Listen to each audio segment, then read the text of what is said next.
হলো না। ওয়ালাইকুম আসসালাম। শফিক সাহেব বলেন। কি ব্যাপার? আসসালামু আলাইকুম মেয়ের বেটা, কেমন আছেন? ওয়ালাইকুম আসসালাম। ভালো মেম্বার আসছো? জি, যাও বসো।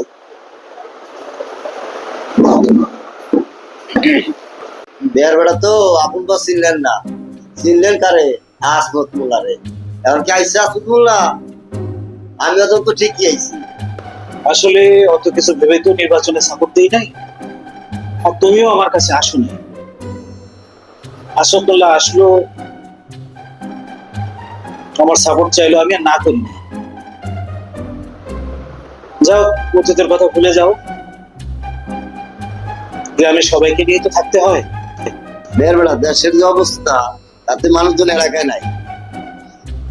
বিক্রি করার অনেক লোক আছে, কিন্তু কিনা লোক খুব কম, পাওয়াই যায় না। যাই হোক, আপনার কথা আমি অনেক কষ্টে একটা পার্টি ঠিক করছি, পার্টি নিয়ে আসি। ঠিক আছে, দেখো, চেষ্টা করো ন্যায্য দাম যেন পাই। আমি ছাড় দিতে রাজি আছি, কিন্তু একদম তো ফেলে দেওয়া যাবে না। আমার যেহেতু ডাকছেন, ব্যবস্থা একটা হবেই। আপনার বলার পরে আমি অনেক চেষ্টা করে বাজেটটা ঠিক করছি। ইনশাল্লাহ আপনি ন্যায্য দামে পাবেন, আপনারা ঠকাবে না।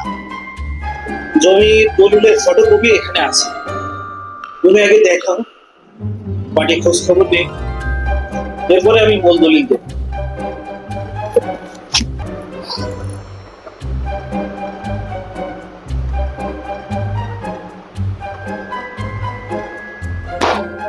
আসলে মেয়ের বেটা, আমার তো বন্ধ অভ্যাস আছে, ধূমপানের ব্যবস্থা আছে।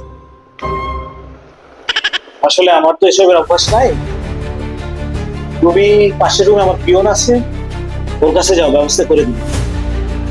কালো মেম্বার, তোমাকে আমি হাড়ে হাড়ে চিনি। আজ এই দুরবস্থার কারণে তোমার মতো অসৎ লোকের সাহায্য আমার নেওয়া লাগবে। আমি জানি তুমি ঝামেলা করবে। তোমার মতো বিষধর সাপ সারা জীবনই আমার কাছে বল দেওয়ার চেষ্টা করবে। আল্লাহ যদি সহায় থাকে, নিশ্চয়ই এই বিপদ আমি কাটিয়ে উঠবো।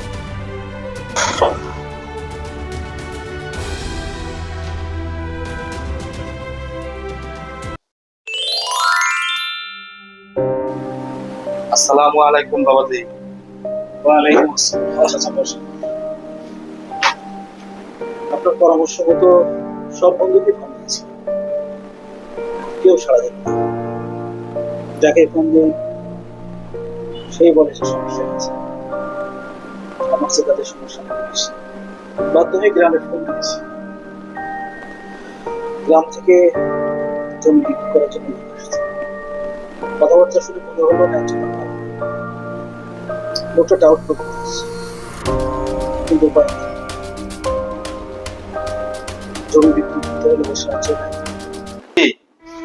আমার ব্যাংকে কিছু টাকা ছিল, আর তোমার চাচির গহনা বন্ধক রেখে 15 লক্ষ টাকা হয়েছে, এটা তুমি রাখো। চাচা, সম্পূর্ণ টাকা আপনার ব্যাংকে গেলে কোনো সমস্যা ছিল না।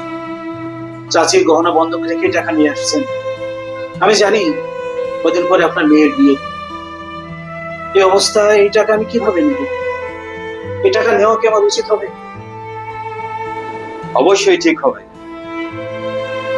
আমার বিপদের সময় যেভাবে তুমি আমাকে সাহায্য করেছো, এখন আমার উচিত আমার সর্বস্ব দিয়ে তোমার পাশে এসে দাঁড়ানো। চাচা, আজ আপনি আমার জন্য যা করলেন, এটা একজন বাবা তার সন্তানের জন্য করে। আপনার এই অবদান আমি কোনোদিনও করব না। আমার জন্য দোয়া করবেন, আমি যেন বিপদ থেকে বেরিয়ে আসতে পারি।